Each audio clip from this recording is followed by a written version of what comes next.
Yes, it's Jason Whitlock. And yes, he's still a fat piece of shit. But today, Jason Whitlock would like to enter the chat on Chud the Builder. He wants to teach black folks how we should behave around white supremacists. The Democrats, the left, have trained black people. We'll tell you when to get emotional. We'll tell you when to speak up and speak out. We are treated as trained animals. We're being laughed at as trained animals. Easy to control. Want a biscuit? Do this. We're not in control of our own thoughts and emotions. We wait for the Democrat Party and leftists and social media to tell us what to think. He up here talking about how black folks don't have control of our emotions and shit. He is literally doing a story on a white man who drives to black neighborhoods with a camera and a gun on his hip just to call us niggers. That's his job. That's what he does for money. That's what he does with his time all day long. But he's telling you that black folks, us, we don't know how to control ourselves. Okay, y'all. It's gotten so bad. This weekend, someone asked me a question about a guy that's been coming to Nashville and coming to like Broadway on Nashville and trolling black people to see if he can trigger them and get them emotional. I had never heard of him. Again, family, he's literally telling you what the white man does with his time. He's telling you he's trolling black people to see if he can get us emotional. Now, I want you to keep in mind, we all know he's riding around with a gun on his hip. That's the shtick. That's the whole gimmick, is he has a gun on his hip, and that's why he hasn't gotten his yet. That's what everyone says online. He ain't got his yet because he got that gun on his hip. Black folks ain't trying to go to jail or die for no white boy, whatever. But I want you to notice he doesn't mention the gun anywhere in this whole speech. I think they call him Chud the Builder. I had never heard of him until yesterday or the day before when someone asked me about him. But it lines up with what I'm talking about here today as it relates to Chud the Builder. Some 28, 29-year-old white guy, I think he's from Clarksville, Tennessee, walks around a cowboy hat, mustache, and he films himself on Broadway and around Nashville calling black people, mostly black men, the N-word. Now, keep in mind, he done told you what the boy drives, where he's driving to, what he's wearing on his head, what kind of mustache he's got, his facial hair, what he's doing when he's going out. But he didn't mention the gun at all. Keep listening. That's why, dumbass. You know what the fuck it he's chimping out. Look at him, he's chimping out. He does it to try to trigger them. And he says, he laughs like, look at these guys are like trained animals. I say this word, and these are his words, and they chimp out. So what he's doing here is he's showing you one of the random videos of Chud getting into it with a black kid at his job while he's working at his job.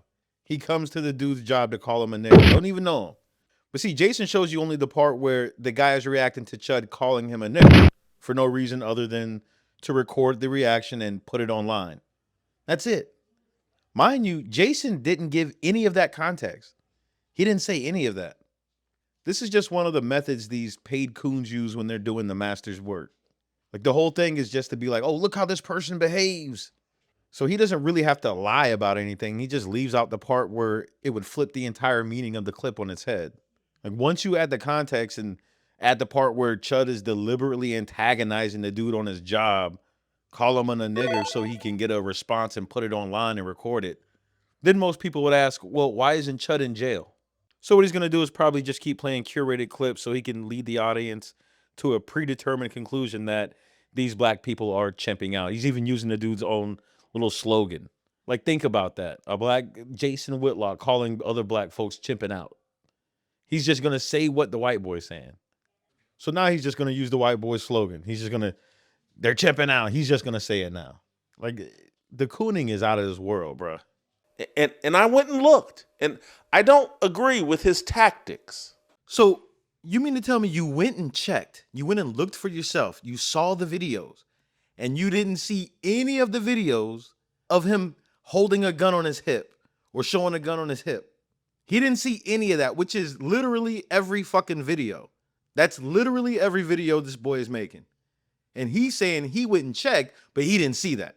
He didn't come across those videos. Family, this is the life of a coward-ass coon.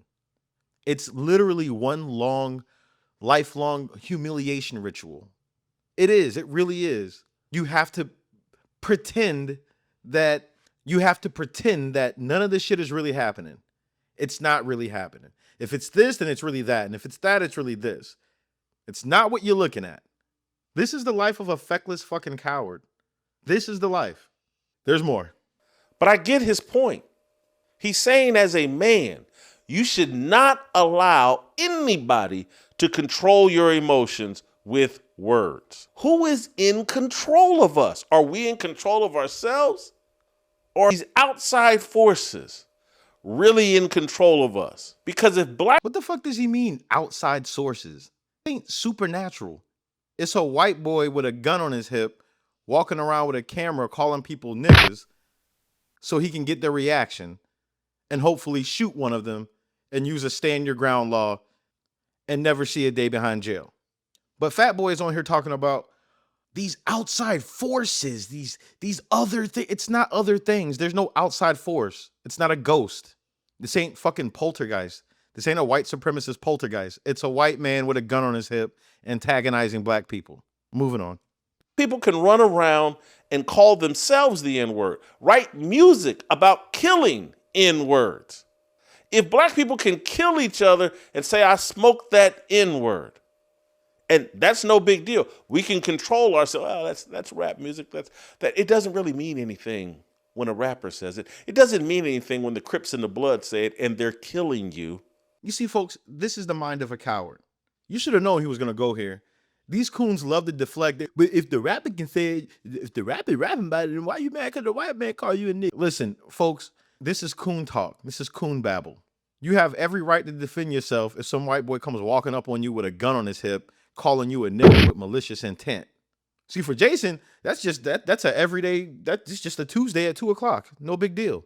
I get called a nigga all the time by white men with a gun on their hip in a malicious way. That's his deal. He don't do shit about it. The natural reaction of any person, if you walked up on a Jewish person and started calling him with a gun on your hip, what do you think's gonna happen? If you walk up on a Spanish person and start calling him a spick or a wetback with a gun on your hip, what the fuck you think is gonna happen? But it's only black folks, when it comes to us, we're not supposed to respond. We're not supposed to defend ourselves. Folks, this is the mindset of the children of the people who used to own people. That's it. You're not supposed to defend yourself. These are black codes. Our grandparents lived through this shit.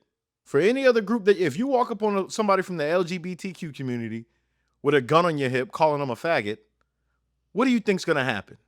But see, again, it's only when it's black folks. We're not supposed to defend ourselves. We're supposed to sit and take it. Obviously, we don't buy into that, but then there is some of us that do, and that's where you get Jason Whitlock. This is coward talk. The proper response is for this person to go to jail. This white boy sitting up here trying to bring back Jim Crow segregation and black codes. He's trying to bring back some racial fantasy he's got in his head. And not only are the cops complicit, we got Jason Whitlock out here to tell us, well, if the Crips and the Blood say nigga, they should be able to call you a nigga. Listen, folks, we are 13% of the population. We are 13% of the population. The majority of us, the vast majority of us, are not gang members and never have been. That's like not even 1% of the 13% of us that are Crips or Bloods. This is the level of mental gymnastics you have to do when you're a coward. You have to do this. There's more. Literally killing you. It only matters when a white person says it. And when a white person says it, we get to chimp out. We've turned ourselves into a laughing stock. That's rich coming from him. He's literally the most laughed at person in media, sports media, media in general. He's literally the most mocked, the most disrespected, the least liked. But again, family, if you let these people tell their own story, they'll always be king. There's more. I'm not championing the guy. I am championing his point. No man should be controlled by another man's actions. Not at all. Okay, first off, you are championing the guy. You're literally doing a segment on him, defending him, giving him cover. What do you mean I'm not defending the guy? I'm not championing the guy. Yeah, you fucking are. And family, peep how you phrased it now. He's only saying that words shouldn't bother you and they shouldn't affect you as a man. That's not what he's saying. He's literally only doing this to bait black people into a situation where he gets to use the stand your ground law because he knows the justice system will protect him. That's it. It's Daniel Penny sneaking up on Jordan Neely behind while he's not looking and putting him in a death lock. Then he goes home. It's this type of shit. These folks know they will be protected. That's the bigger problem. That's what Jason doesn't want to talk about. He wants to keep talking about its personal agency. It's black folks. It's y'all. Black people just show emotion. If y'all just stop being so emotional, he just called you a nigga. Why you gonna cry? Because he called you a nigga. He got a gun on his hip, dumbass. Someone lays hands on you, defend yourself, lay hands on them back, or go to even a deeper level and handle that. Totally get it. But words? No dice. That's for animals. If Tiffany just got a new dog, if I shout that dog's name, I expect that dog to jump around and, be like, oh, what's Whitlock want? And react.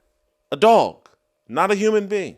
Again, Jason's doing that thing where he's trying to pretend that words don't matter, that they're just words. Carolyn Bryant's words got Emmett Till murdered. The Tulsa massacre didn't start with bullets either. It started with words, calling people niggers. Dylann Roof didn't walk into that church before he wrote the word black and niggers in his manifesto. The Buffalo shooter wrote an entire manifesto obsessing over race before targeting black people at a grocery store, referring to us as niggers. Clearly white people calling black people niggers has a direct correlation with death and torture and injustice. So no, it's not just a word when it's historically been paired with guns and mobs and terrorists and segregation and false accusations. Yeah, it ain't just a word. So when a white man's walking around, he's got a gun on his hip and he's calling you all types of niggers left and right, and you see black people react to that, that's not them reacting to the dictionary term or some made up definition in your mind. They're reacting to a historical pattern of death attached to it. Everyone knows that. But see, the funny part is the reason why Jason Whitlock wants you to not put value on words is because he knows his words have no value. They never did, and they never will. He walks around through life saying what he wants because in his mind, his words don't matter. People don't take me seriously anyway. So I'll just say whatever I want. This is the mind of a weak man. Now all of a sudden words don't matter. You see, Jason Whitlock's words, they don't mobilize people. They don't mobilize anybody towards justice or dignity or protection or resistance. It's nothing like that. He's just sitting around cooning.